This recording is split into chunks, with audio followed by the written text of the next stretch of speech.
Welcome to LinguisticsTube. This episode is part of my series which explores the skills involved in public speaking.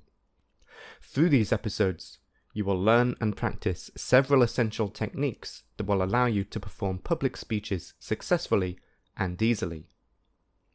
In this episode, we will learn about a set of techniques that will help to make your language and content more interesting and memorable.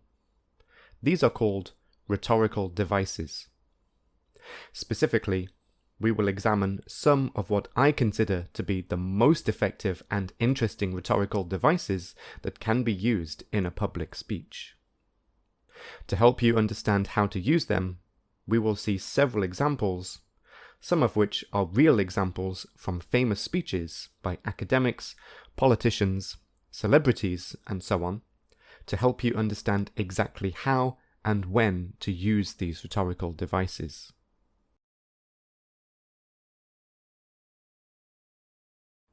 Before we see the techniques, we should firstly understand exactly what rhetorical devices are, and to understand this, we need to take another step back to understand the broader concept of rhetoric. Rhetoric is commonly referred to as the art of using language for particular purposes. It is more flexible and conceptual than a science, because it aims to improve the capability of speakers to inform, persuade, or motivate their audience. In our case, we can define rhetoric as the art of using language for persuasion. Rhetoric is an entire field of study which people study for decades. But today, we will only learn about a very specific aspect of rhetoric: rhetorical devices. Simply put, a rhetorical device is a speaking technique that is used to persuade the audience that the speaker's point of view is logically valid. A rhetorical device uses words in a certain way to increase the persuasiveness of your message, such as by making the message more memorable or emotional. So, just to be clear about the two terms we've just learned, rhetoric is the general field or area of language that studies persuasion, and a rhetorical device is a specific technique that uses rhetoric to achieve this. Rhetorical devices, if used properly and appropriately, make your arguments easier to remember and more exciting to listen to. Another way to say this is that, when used properly, rhetorical devices make your message more logical and emotional, and these two ingredients definitely contribute to persuasiveness. Therefore, it is very appropriate to include some rhetorical devices in a public speech. In this episode, I will share with you 9 of my favorite techniques. Remember that there are literally hundreds of rhetorical devices, because any language technique that can increase persuasiveness is a rhetorical device. So, don't be surprised if I didn't include something that you expected to see. Anyway, let's get started with number 1.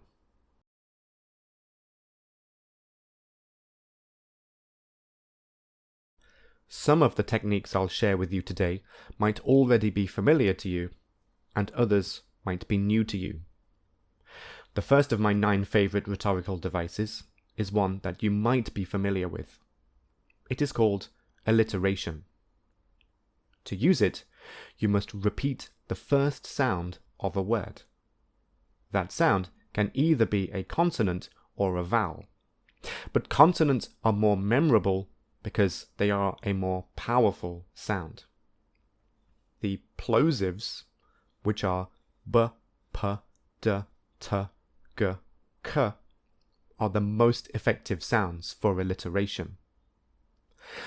The words with alliteration can either be directly next to each other, or in other words, adjacent to each other, or the words with alliteration can be within phrases or groups of words that are next to other phrases. Finally, alliteration is most effective on the content words in a sentence, not the grammar words. If you try to make every single word alliterative, it can weaken the power of the real message, which is contained in the content words. This will become clearer when we see examples. I recommend using alliteration because repetition, in general, will draw the audience's attention to whatever you are repeating. So, the audience will focus on the phrase with alliteration and will remember whatever message was contained in the alliteration. So, you can use it to emphasize the point you are making.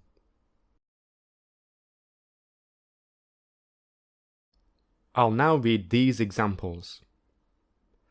Let us go forth to lead the land we love. Our party has always been at its best when we've led not by polls, but by principle, not by calculation, but by conviction. They are part of the finest fighting force that the world has ever known. They have served tour after tour of duty in distant, different, and difficult places. We want no conversation with you and your grisly gang who work your wicked will. You can see in these examples that the words with alliteration are sometimes directly together, like in number 3, sometimes are separated by grammar words, like in number 1, and sometimes the alliteration is between the important words within phrases, like in number 2. All of these are acceptable and have the same effect.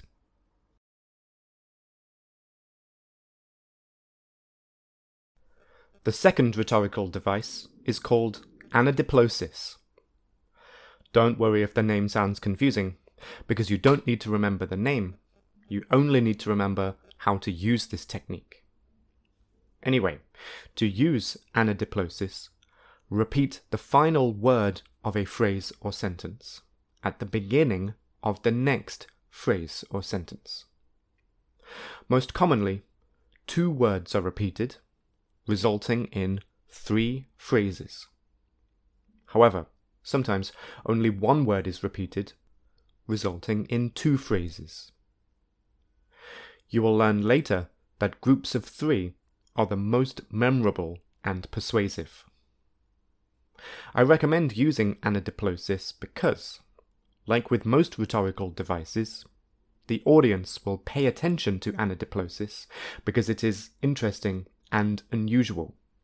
So using it increases the emphasis, memorability, and persuasiveness of your sentence, and especially the words that are repeated.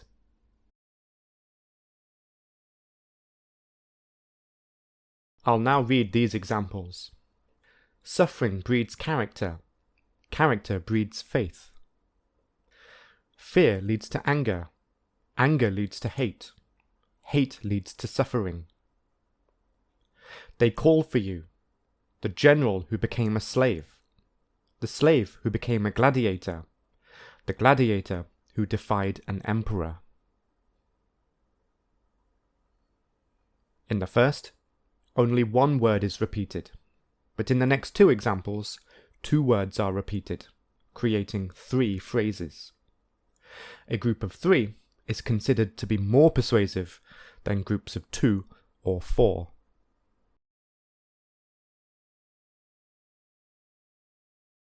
The third technique is called anaphora.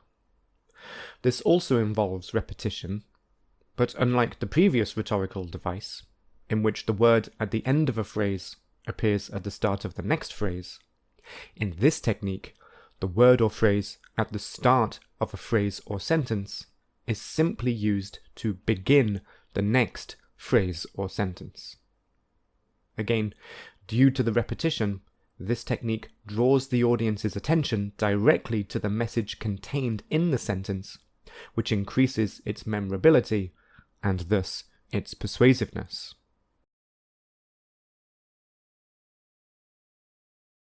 I'll now read these examples. But in a larger sense, we cannot dedicate, we cannot consecrate, we cannot hallow this ground. Every child must be taught these principles. Every citizen must uphold them. And every immigrant, by embracing these ideals, makes our country more, not less, American. I want to shake off the dust of this one-horse town. I want to explore the world. I want to watch TV in a different time zone. I want to visit strange, exotic malls. I'm sick of eating hoagies. I want a grinder, a sub, a foot-long hero. I want to live, Marge. Reinforcing what I've said so far about a group of 3 phrases being more persuasive than groups of 2 or 4 phrases, you can see this again in the first 2 examples. These are from political speeches, so memorability and persuasiveness is the primary goal. The third example is from a comedy TV series, so the goal of the speaker, Homer Simpson, is to entertain rather than to persuade. Perhaps that is why he uses 6 repeated phrases instead of 3. Despite that, the anaphora certainly emphasizes the speaker's message.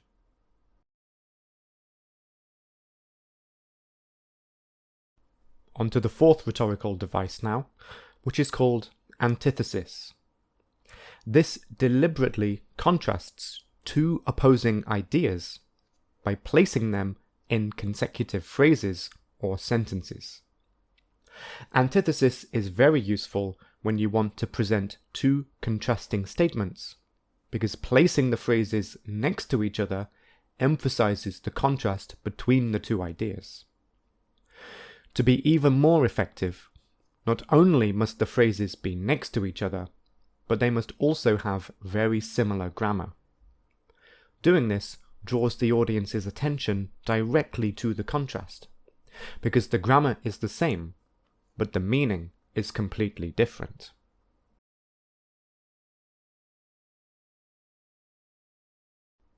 I'll now read these examples. That's one small step for man, one giant leap for mankind. To be or not to be, that is the question.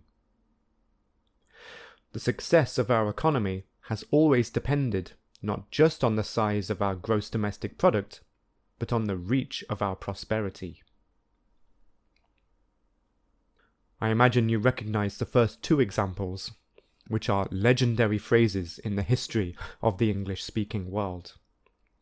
The first phrase was spoken by the first man to step onto the moon, Neil Armstrong. He claims to have spontaneously thought of this phrase, but few people believe him because it is so well constructed. Firstly, 1 and 1 are identical, but then small and giant are opposites. Next, step and leap contrast each other in terms of the size of the movement. There is also another type of contrast between small step and giant leap, apart from the meaning of the individual words. Small step is literal because the man was literally taking a small step onto the moon, but giant leap is a metaphor because it actually refers to a significant development in human history. Finally, man and mankind are opposites in terms of the number of people they refer to. Armstrong could have used the word humanity instead, but mankind sounds more similar to man. This is effective because remember that similar grammar emphasizes the contrast in meaning. So these very similar sounding words also increase the contrast between the meaning of the 2 phrases. I would like you to analyze the next 2 examples yourself, so please pause the video now to do this.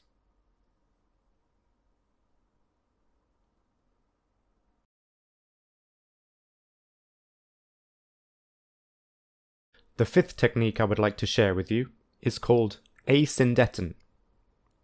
Again, don't worry about the name, because you only need to know how to use it. This technique is used in relation to lists. By list, I mean something like, I went to the shop and I bought rice, apples, and noodles. As you can see, in a typical list, we put and before the last item in the list. The grammatical category of and is conjunction. Asyndeton omits the conjunction at the end of a list. Other conjunctions include but, or. So, why is this useful and effective? Well, if we omit the and, it draws the audience's attention to the phrase, because a list without a conjunction at the end sounds unusual and is unexpected. In fact, Asyndeton not only increases the speed of the list, but it also highlights the last item in the list. This is because we don't expect the conjunction to be omitted, so the end of the list is unexpected. Because of this, our attention is drawn to the last item in the list. You can take advantage of this. For example, if one of the items in your list is the most important, then you should put that item at the end of the list and use Asyndeton.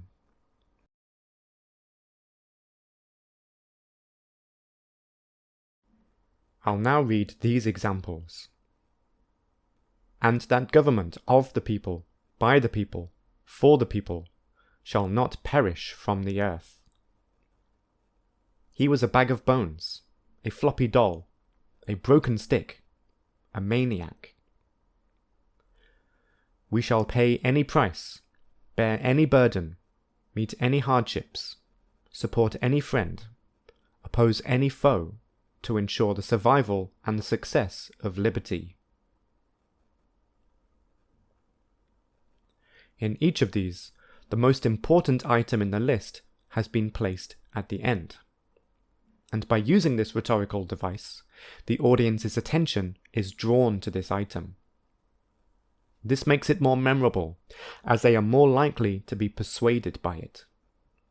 For example, in number 1, the effect of the Asyndeton is that the audience's attention is drawn to the item for the people. This is arguably the most important responsibility of a government, which is to serve the people of the country. So Abraham Lincoln makes it clear that supporting and serving the people is always his top priority. This viewpoint will undoubtedly be very popular with the population of the country. Please pause the video and analyze the next 2 examples yourself, and continue when you have finished.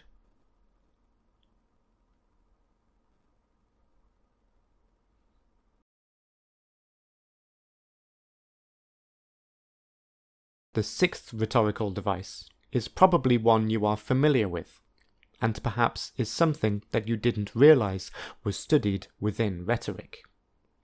However, metaphors can indeed be used to increase the memorability and persuasiveness of the speaker's message. Metaphors are a form of comparison. They work by using language to state that one thing is another thing. We'll see famous examples soon. I recommend using metaphors in a public speech, in a situation where the speaker is discussing something that is unfamiliar or complicated for the audience. By comparing something unfamiliar to something familiar through a metaphor, the speaker's message is emphasized and made clearer, which will increase the likelihood of them understanding it, being interested in it, and being persuaded by it.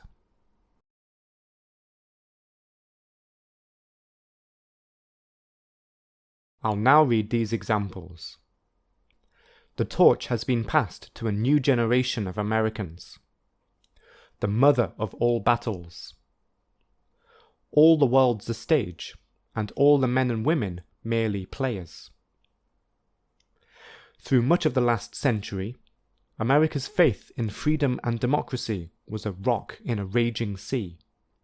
Now it is a seed upon the wind, taking root in many nations.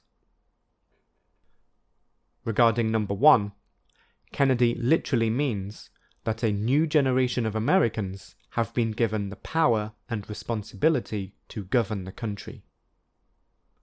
To create this metaphor, Kennedy needed to find another action in which something important and powerful is given to someone else.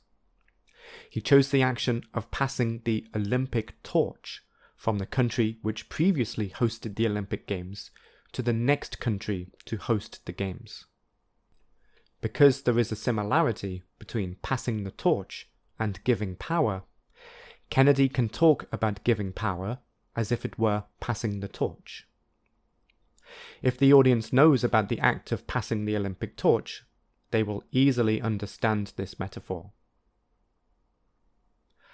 I will let you analyze and explain the next 3 examples yourself, so please pause the video to do this now.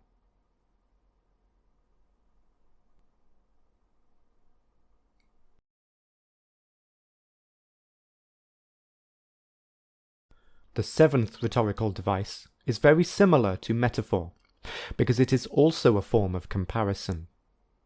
Similes are similar to metaphors in that they compare 2 ideas or things by finding a similarity between what the speaker wants to discuss and what thing the speaker uses to create the comparison. However, they are different from metaphors because, instead of using language to state that one thing is another thing, similes create the comparison by saying that one thing is like or as another thing. Like with metaphors, similes are useful because comparing an unfamiliar thing to something familiar that is less known to the audience helps to make your message clearer. Also, you can make your message more vivid by comparing something less interesting to something more interesting. This makes your message more memorable and persuasive.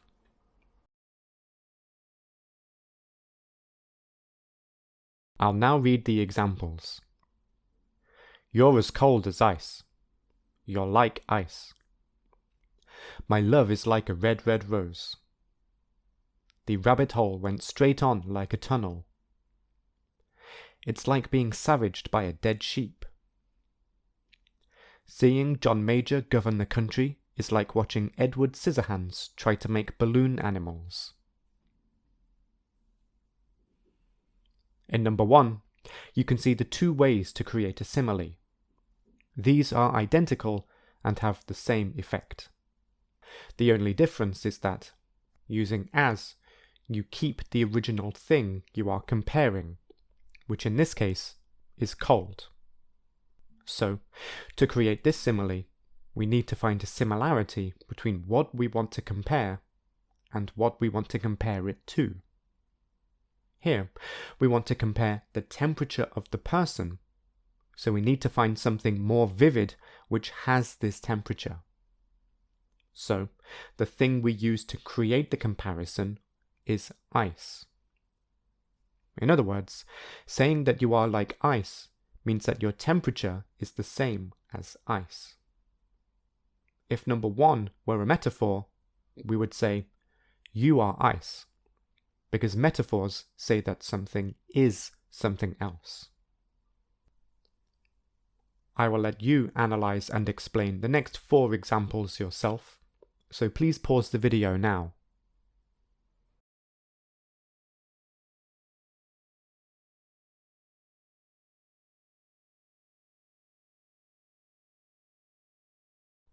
On to the penultimate rhetorical device now, which is called a tricolon. This is the academic name for a group of 3. Words, phrases, and sentences can appear together 3 times. Many people often assume that the grammar or the structure of the items have to be similar or the same. However, although they usually are similar, they do not have to be. We'll see examples of both on the next screen. As I already said earlier in this episode, rhetorically, groups of 3 seem to be the most effective number at persuading your audience. Nobody knows why 3 is more persuasive than 2 or 4, but it just is. When you see the examples, try turning them into groups of 2 or groups of 4. You will see that they are less interesting than as a group of 3. I'll now read these examples. Government of the people, by the people, for the people. Never in the history of human endeavour has so much been owed by so many to so few. Tell me and I forget. Teach me and I may remember. Involve me and I will learn. The God-given promise that all are equal, all are free, and all deserve a chance to pursue their full measure of happiness.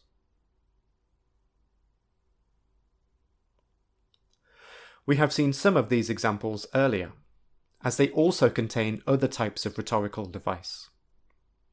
Importantly, you can see that the grammar is usually similar, but it doesn't always have to be. For example, in number 3, the grammar of each sentence is verb, me, and I, verb. However, in number 4, the 3 phrases beginning with all definitely feel like a group of 3, but the third one has completely different grammar to the first 2 phrases.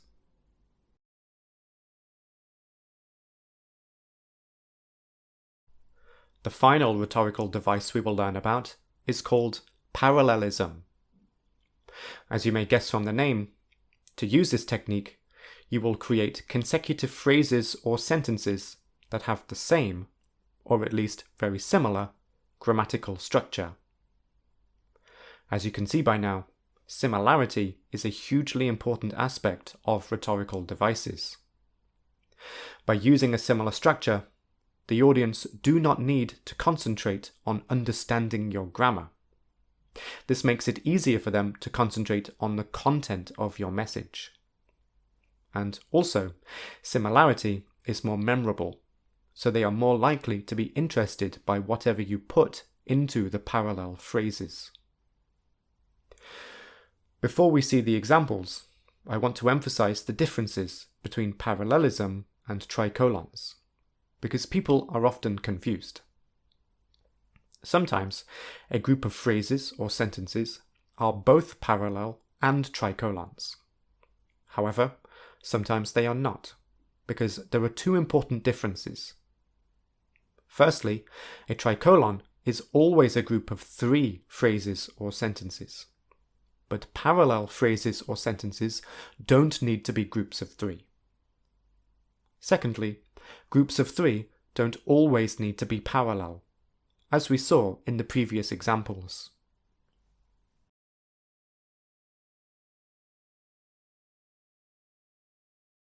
I'll now read these examples. Veni, vidi, vici. Let every nation know that we shall pay any price, bear any burden, meet any hardship, support any friend, oppose any foe, to assure the survival and the success of liberty. Tell me and I forget. Teach me and I may remember. Involve me and I will learn. The mediocre teacher tells. The good teacher explains. The superior teacher demonstrates. The great teacher inspires. Again, we have seen some of these examples earlier, as they also contain other types of rhetorical device. But compare the third and fourth examples. The third is also a tricolon, because there are 3 sentences with similar grammar. However, the fourth is not, because there are 4 sentences with similar grammar. Thus, they both have parallelism, but are not both tricolons.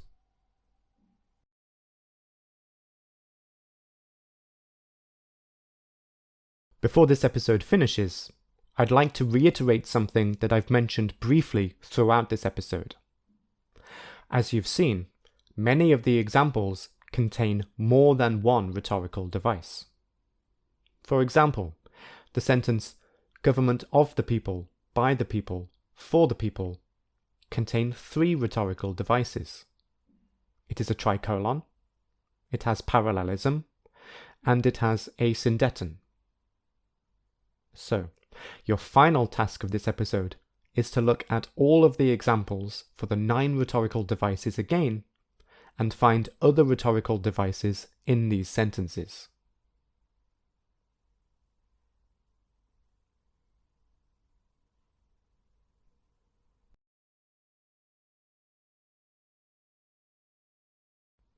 Also, the examples we've seen sometimes contain multiple rhetorical devices, and sometimes they don't, so it is important to analyze each example individually. I alluded to this earlier, when I said that not all tricolons are parallel, and not all parallel phrases are tricolons. Here are 3 more examples. We cannot dedicate, we cannot consecrate, we cannot hallow this ground, has parallelism, is a tricolon, has Asyndeton, and has anaphora. Tell me and I forget. Teach me and I may remember. Involve me and I will learn. Has parallelism, is a tricolon, has Asyndeton, but doesn't have anaphora. The mediocre teacher tells. The good teacher explains. The superior teacher demonstrates. The great teacher inspires. Has parallelism, isn't a tricolon, has Asyndeton, but doesn't have anaphora. This is the end of the video about rhetorical devices. If you liked what you heard, then you can find more videos in my public speaking skills series, as well as other series on the topics of English and linguistics. Thank you for watching.